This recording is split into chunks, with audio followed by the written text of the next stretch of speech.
Assalamualaikum warahmatullahi wabarakatuh. Kami dari kelompok 3 akan mempresentasikan progres dari tugas perancangan ruang luar kelompok kami.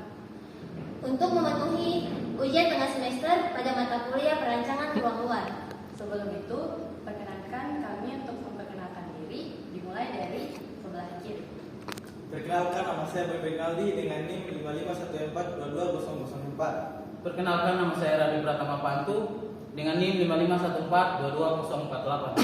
Perkenalkan, nama saya Alifi Trintata Zikia dengan NIM 5514222028. Perkenalkan, nama saya Yuriska Santia Panto dengan NIM 5514222038. Perkenalkan, nama saya Muhammad Rifki Temangge dengan NIM 5514222018. Baik, saya akan memulai presentasi yang pertama, yang dimana presentasi pertama ini berisikan gagasan awal, tema, dan juga tujuan dari perancangan ruang luar kelompok kami.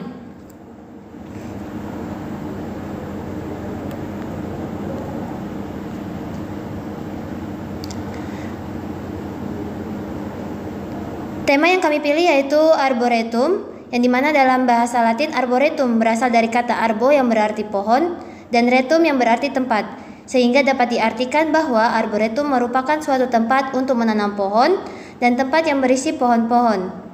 Arboretum menjadi sebuah wadah yang di dalamnya terdapat objek berupa kumpulan flora yang tergabung dalam suatu ekosistem.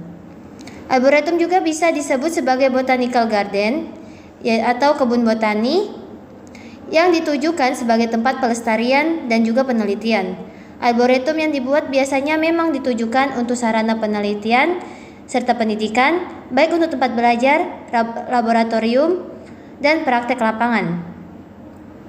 Tujuan dari perancangan arboretum kami yaitu secara umum sebagai tempat bersantai bagi mahasiswa dan kegiatan penunjang lain seperti makan, minum, serta sebagai tempat yang menunjang aktivitas mahasiswa Universitas Negeri Gorontalo Kampus 4, terkhusus untuk mahasiswa Fakultas MIPA dan dalam kegiatan belajar mengajar bahkan penelitian.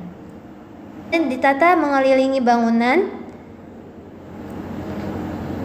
Baik, studi presiden yang pertama yaitu studi presiden Arboretum yang memiliki nama Korea National Arboretum Children Forest School yang terletak di Pocheonsi, Korea Selatan. Bangunan ini merupakan bangunan pendidikan dan pameran untuk memperkenalkan betapa pentingnya pohon dan lingkungan kepada anak-anak.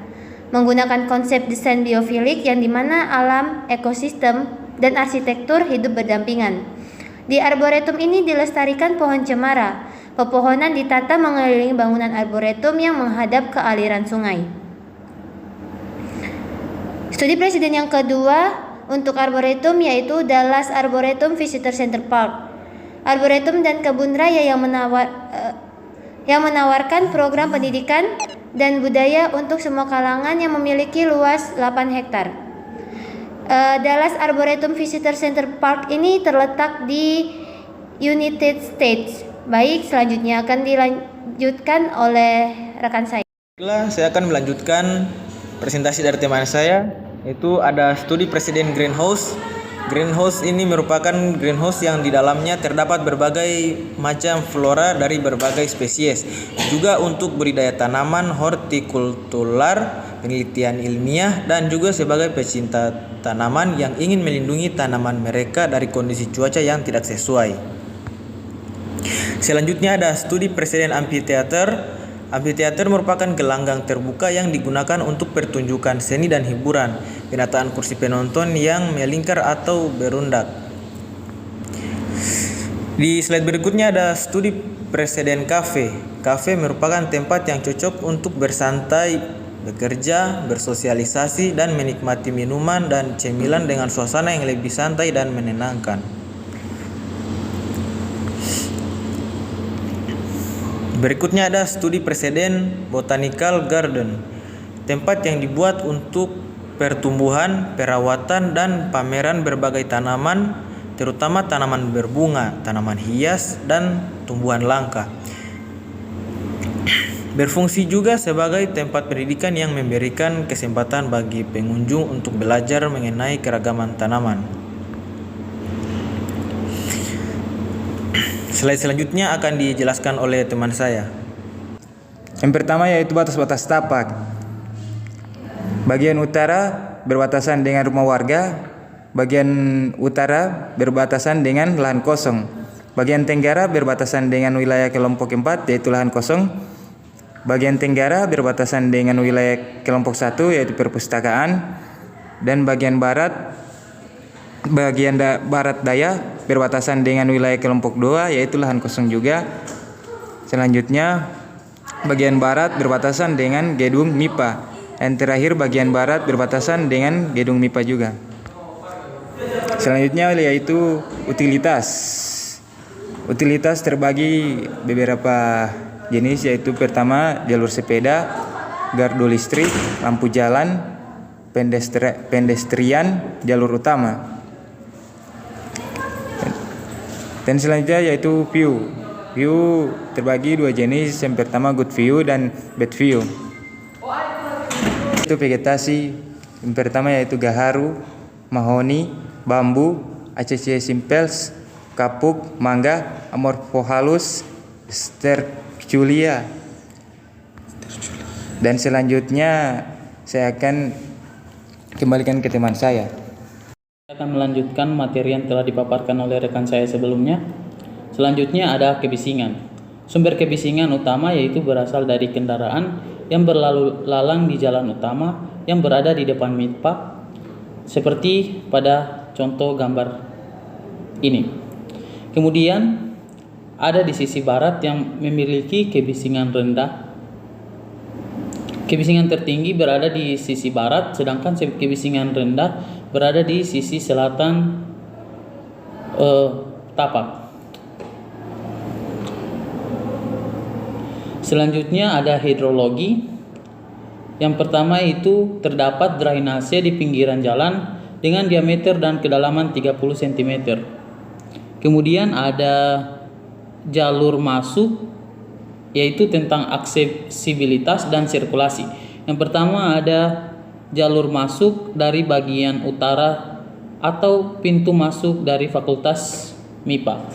Yang kedua ada jalur keluar dari tapak menuju Fakultas Pertanian. Yang ketiga ada jalur masuk ke dalam tapak dari bagian tenggara. Kemudian ada klimatologi.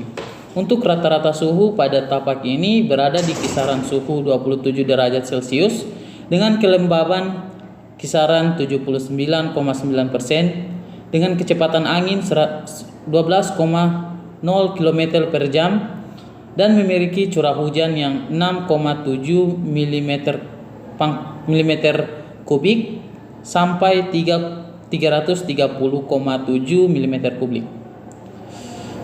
Untuk arah cahaya matahari muncul dari arah timur ke barat dibedakan menurut musim yang ada pada waktu yaitu musim hujan dan musim panas. Intensitas matahari pada siang hari sangat terik sehingga area tengah tapak menjadi lebih terang. Kemudian ada pada tahun normal, musim hujan berlangsung selama 6 bulan, mulai bulan November sampai April, sedangkan musim kemarau berlangsung mulai dari bulan Juli sampai November. Namun karena dikelilingi oleh beragam vegetasi dengan jumlah yang sangat banyak, sekitar tapak dapat terasa sangat sejuk. Selanjutnya akan dijelaskan oleh rekan saya Yuriska Aristanti Panto.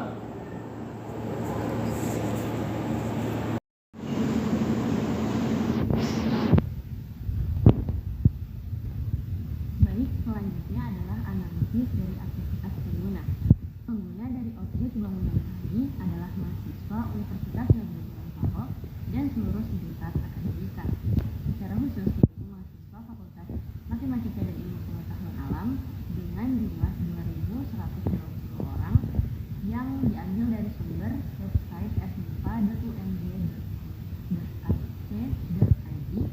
di mana data tersebut merupakan data mahasiswa reguler prodi S1